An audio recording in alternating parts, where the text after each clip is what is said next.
Let's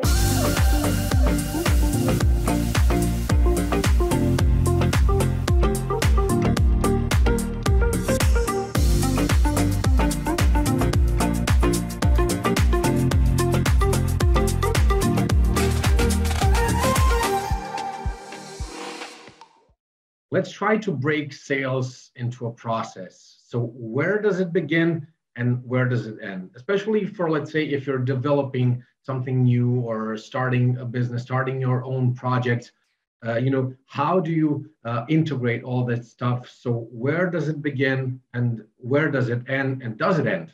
Does sales end, or is it more of a continuous thing that you do? I know, Philip, this is a wonderful question, because whenever I work with companies, I always start from this. I ask them, please show me your selling process. And after 28 years doing this job today, I think that it's incredibly a very, very minor minority of companies that have some formal representation of the selling process. So, which is important, because that means that most companies let their salespeople sort of improvising on what to do. And it is difficult to frame selling as a process, but to me, that selling is a process. It has to be interpreted as a process. And generally speaking, my point of view is that although different conceptualization and models of selling exist, all of them share the idea that there are three fundamental phases. The first phase is what you do before interacting with your customer. The second is what you do when you interact with your customer. And the third is what you do after having interacted with your customer. Then we can break down these three macro phases into sub-phases. The assumption is you have something to sell. So you have something to sell and you want to sell it to someone, okay? Then the first thing, the pre-interaction phase, what you do before interacting with the customer, is basically finding prospecting, so finding potential customers, so who can be interested, whatever you sell. You might sell a music CD or a video report on something or whatever, right? You might have everything. And so the first thing is who could be interested in this? And prospecting means finding who could be interested in what you want to sell, which has to do with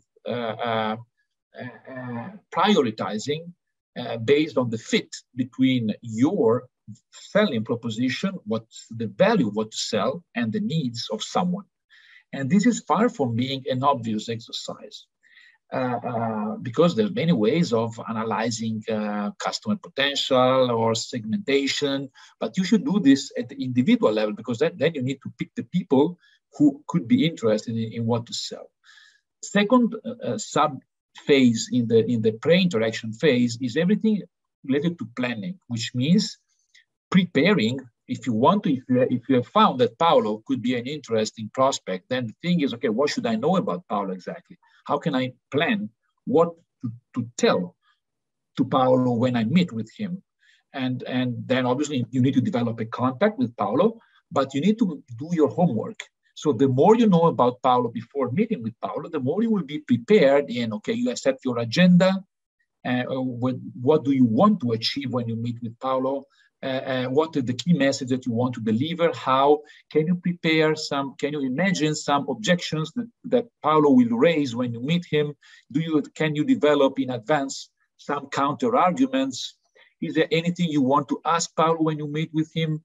And blah, blah, blah. So everything you can do as a preparation for the visit. Then when the second macro phase is the interaction. And in the interaction, usually it should start, obviously, where there is a short presentation and the first 5-10 seconds can be relevant. So the way you introduce yourself, the first impression can be very important. But then basically the starting point should be analyzing customer needs. So you should figure out, okay, who is Paolo, what the needs are, what's the setting, the context. Obviously, some of this you should have prepared in advance, as I said, but part of it will be when you are in a meeting with Paolo. And then after understanding what the needs are, you might try to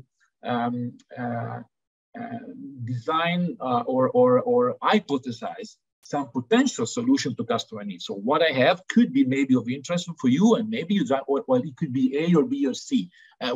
Could A be interesting for you, or do you think B could be better? So you find to progressively, gradually explore if you understood what the needs actually are. So you ask for confirmation, and you try to turn those needs into a potential solution. And this could go through iteratively with subsequent phases.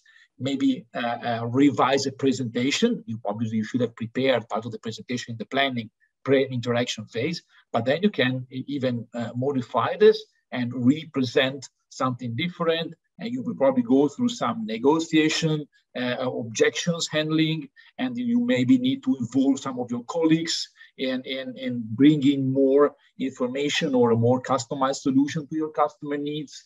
And if at some point in time you can actually close the deal, then this will just be the preliminary foundation for what happens after, which is the after sales, basically something that means what can I do to, first of all, to learn from my customer. What did I do right? What could I have done differently? Is there any other business opportunity with this customer? Maybe can I get some references for some other customers?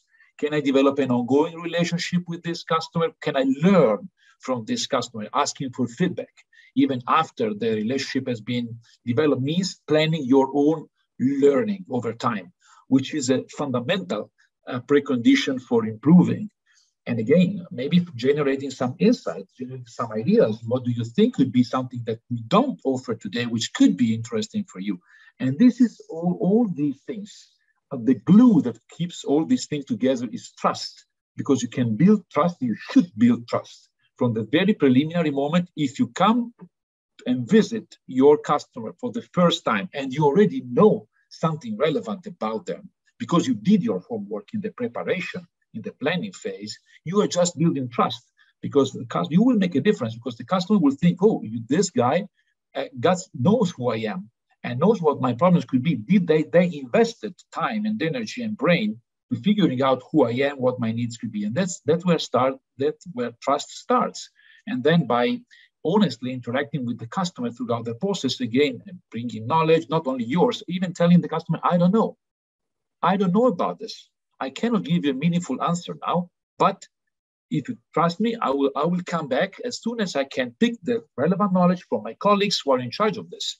And even saying, no, I cannot do this, or there's something better than me in this, but I can do something better on something else. So the drivers of trust are manifold, but if you build trust, then the customer will be willing to share even sensitive information and generating insight with you, because you demonstrated over time that you turned knowledge into value. And then you can, chances are that you can do the same over and over again. So trust is based on the past, but it is very much forward-looking, and it paves the ground for further reinforcing the relationship over time, and which is what we want to do, because most of the time you invest a lot of time and resources to building a partnership with the customer. You want to keep that customer as much as possible over time. And doing this, so the return on your time and effort investment should be as long as possible. And trust is a facilitator, the precondition for this to happen.